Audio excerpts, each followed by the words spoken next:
మాకు ఆ కుర్చీగా ఉన్నాయా అని చెప్పిన. బుడ్డ దానికే కొనేస్తారట మనల్ని, బుడ్డ దానికే. బీసీలే ఉందా 500 రూపాయలు వారేస్తే అమ్ముడు పోతారు అంటుండు. మీకు దమ్ముంటే ఓ 50,000 కోట్లు పెట్టి మల్లన్న కొని చూద్దాం. మల్లన్న కాలికోటి కూడా కాదు. ఇదే పక్కన ఉన్నటువంటి జిఎంఆర్, నేను లేకపోతే నీకు గెలిపెక్కడిది జిఎంఆర్, నేను వచ్చి గెలిపించా కదా నువ్వు గెలిచింది. కొత్తకోటలో, హన్వాడలో, మహబూబ్నగర్లో ఎన్ని చోట్ల ఇన్ని రోజులు మిమ్మల్ని గెలిపించింది సాలయ్యా. మాది మేము మేలుకుంటాం.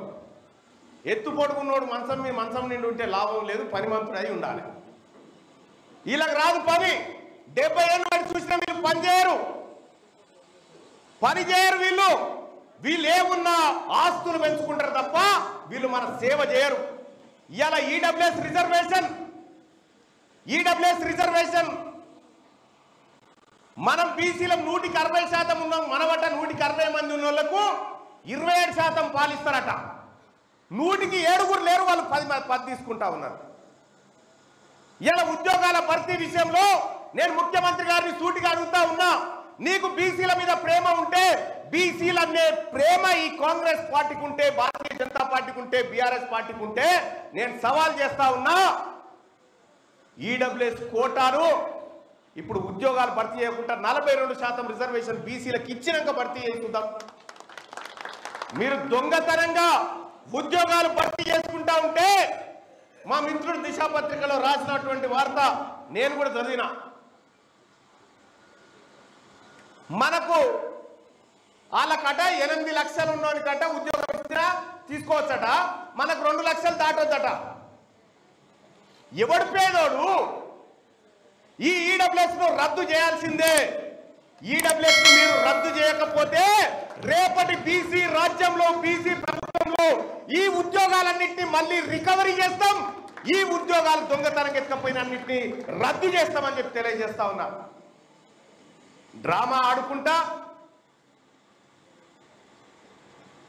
ఎలా తెలంగాణ రాష్ట్రంలో తీన్మార్ మల్లన్న నిర్మించిన ఉద్యమాలు 100 చూపిస్తా. మీ రేవంత్ రెడ్డి గారు ఇక్కడ కొడంగల్లో ఏం ఉద్యమాలు చేసి వచ్చిండా? ఏ ఉద్యమాలు చేయలే. షార్ట్ కట్లో ఆయన శాతనైన కాడికి చీకట్లో పోయి కలుపుకొని వచ్చిండు. నేను ఒకటి చెప్తా ఉన్నా, ఈ బీసీ ఉద్యమాన్ని అణచాలని చూస్తే అది ముఖ్యమంత్రి ఇంకొక మంత్రి మాకు సంబంధం లేదు. ఈ 2 కోట్ల మంది గర్జిస్తే ఆ గర్జనకే గుండె ఆగి చచ్చిపోతారు ఇక రేపు పొద్దుగాల. ఈ 2 కోట్ల మంది బీసీ ప్రజలకు మీరు మోసం చేసి ఏమి రేషన్ కార్డు ఎట్లా ఇస్తాం? 70 ఏళ్ల సంది పెడుతురా ఈ కంట్రోల్ బువ్వ. మనకు 70 ఏళ్ల సంది ఇదే కంట్రోల్ బువ్వ.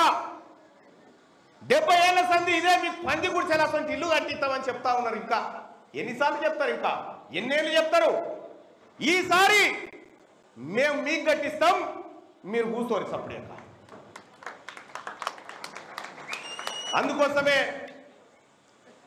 పాలమూరు జిల్లాలో ఉన్నటువంటి నాయకత్వానికి నేను రిక్వెస్ట్ చేస్తా ఉన్నా, ఒకరికొకరు సహకరించుకొని అందరూ పైకి రండి. ఒకరికొకరు సహకరించుకొని అందరూ పైకి రండి. మీకు ఇక్కడ బీసీ జేఏసీ జెండా చూసిరా? ఈ జెండా ఎరుపు పచ్చది ఎందుకు పెట్టినామో తెలుసా? ఎరుపు అంటే కార్మికులు, పచ్చదంటే రైతులు. గీలమే కదా బీసీలం. కార్మికులు కర్షకులే కదా బీసీలు. అందుకోసమే ఈ పవిత్రమైన జెండా పెట్టి తీసుకొచ్చినాం సోదరులారా. ఇందులో త్యాగం ఉంది, ఇందులో ఆవేశం ఉంది, ఇందులో పచ్చదనం కూడా ఉంది. మేము అన్ని కాంక్షిస్తాం. మా తెరువు ఎవరొచ్చినా మేమైతే ఎవరి తెరువు ఓం ఫస్ట్. మా తెరువు ఎవడొచ్చినా కూడా చూస్తూ కూర్చోం.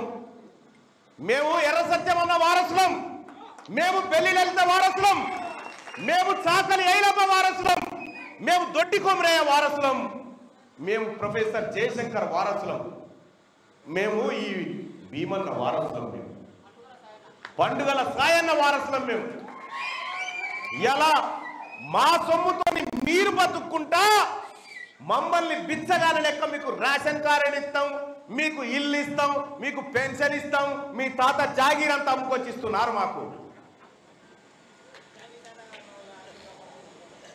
మీరేమి ఇవ్వాల్సింది లేదు, మేమే తీసుకుంటాం. నీ పావు షేర్ ఏందో నువ్వు తీసుకొని పక్కన జరుగు, మిగతాది మాదే. నీ పావు షేర్ ఏందో నువ్వు తీసుకొని పక్కన జరుగు, మిగతాదంతా నాదే, మా బీసీలదే అది. అందుకోసమే పాలమూరు బిడ్డలారా, బీసీ వాదం అంటిందా? వచ్చినట్టేనా? వచ్చినట్టేనా? చేయలేమంటారా? బీసీ వాదం చేయలేవని చెప్పాలి, రెండు చేతులు ఎవరు చెప్పాలి? జై బీసీ, జై బీసీ, జై. శాతం బలహీన వర్గాల లెక్క తేల్చినాం. ఇవాళ నేను లెక్క తేలిస్తే తప్పుల తడక అని కొంతమంది వితండవాదం చేస్తారు. వాళ్ళు నేను 60 రోజులు కష్టపడి 1,03,000 మంది ప్రభుత్వ ఉద్యోగులను, 37,000 మంది కంప్యూటర్ డేటా ఎంట్రీ ఆపరేటర్లను పెట్టి దాదాపుగా 1,50,000 సిబ్బంది ఐఏఎస్లను, అదేవిధంగా కలెక్టర్లను, జాయింట్ కలెక్టర్లను, మండల స్థాయి గ్రామ స్థాయి వరకు 94,500 ఎన్యుమరేటర్లను లెక్కబెట్టి ప్రతి వాడిని ఇంటింటికి పంపించి ప్రతి వాడు 150 ఇండ్లు ప్రతిరోజు 10 ఇండ్లలోనే లెక్క తేల్చండి, ఎక్కువ రాసుకొస్తే తప్పులు రాసుకొస్తారని చెప్పి ప్రతి ఇంటికి పంచి పక్కన బందీగా లెక్కలు చేసి ఆ ఇంటి యజమాని సంతకం తీసుకొని ఈరోజు లెక్కలు తీసినాం. పక్కా లెక్క ఎప్పుడైతే తీసినామో ఇది ఇష్టం లేని వాళ్ళు ఈ లెక్క తప్పుల తడకంటారు. నేను ఈ వేదిక మీద నుంచి సూటిగా అడుగుతున్న బీజేపీ బీఆర్ఎస్ వాళ్ళని, లెక్క తప్పన్నుడు కాదు, ఎక్కడ తప్పు ఉందో మీరు చూపించండి అని నేను సవాలు విసిరిన శాసనసభలో. తోక ముడిసిండ్రు, ఉరికిపోతారాడ నిలబడతారు, ఈ లెక్క తప్పంటారు. చూపిత్రాన్ని నేను దగ్గరకు పోతే ఇంకా కొంచెం ఆ సూటు ఉరుకుతారు తప్ప ఆ లెక్క ఎక్కడ తప్పు ఉందో చెప్పడం లేదు. ఎందుకంటే ఇవాళ ఈ లెక్క పక్కాగా తేలి రేపు అసెంబ్లీలో తీర్మానం చేసి చదువులో, విద్య, ఉద్యోగంలో, రాజకీయాలలో 42% రిజర్వేషన్లు ఇవ్వాలని అసెంబ్లీలో నేను తీర్మానం చేస్తే అది నరేంద్ర మోడీ గారి మెడ మీద కత్తిలా వేలాడుతుంది. ఈ బలహీన వర్గాలకు 42% రిజర్వేషన్ వస్తే వీళ్ళు అధికారంలో వాటా అడుగుతారని చెప్పి ఇవాళ బీఆర్ఎస్ వాళ్ళు, బీజేపీ వాళ్ళు ఈ లెక్క తప్పని ఒక తొండి మానదట చేస్తున్నారు. నేను అడుగుతున్నా, ఆనాడు మండల్ కమిషన్ కాంగ్రెస్ పార్టీ వేయబట్టే కదా ఆనాడు లెక్క చేసి ఈరోజు 27% బలహీన వర్గాలకు రిజర్వేషన్లు అందుతున్నది. విద్యా ఉద్యోగాలలో మిత్రుడు అనిల్ చెప్పినట్టు ఆ రిజర్వేషన్లే కదా ఇవాళ నరహరినైనా శ్రీధర్నైనా చాలామంది మా పద్మశాలి సోదరులు ఐఏఎస్లు అయ్యిండ్రు అని అంటే, ఉన్నతాధికారులు అయ్యిండ్రంటే ఆ రిజర్వేషనే కదా. ఆనాడు ఆ లెక్క తప్పని ఇట్లనే ఎవడైనా తొండి వాదనో మొండి వాదనో చేసి ఉంటే ఆ లెక్కలను పరిగణలోకి తీసుకోకపోతే బలహీన వర్గాలకు 27% రిజర్వేషన్ వస్తుండేనా? ఈనాడు నేను చేసిన లెక్కను తప్పు పడితే, ఈ లెక్కను పక్కన పెడితే మీకు ఏ రకంగా 42% రిజర్వేషన్ వస్తుందో మా సోదరులను ఆలోచన చేయండి అని నేను అంటున్నా.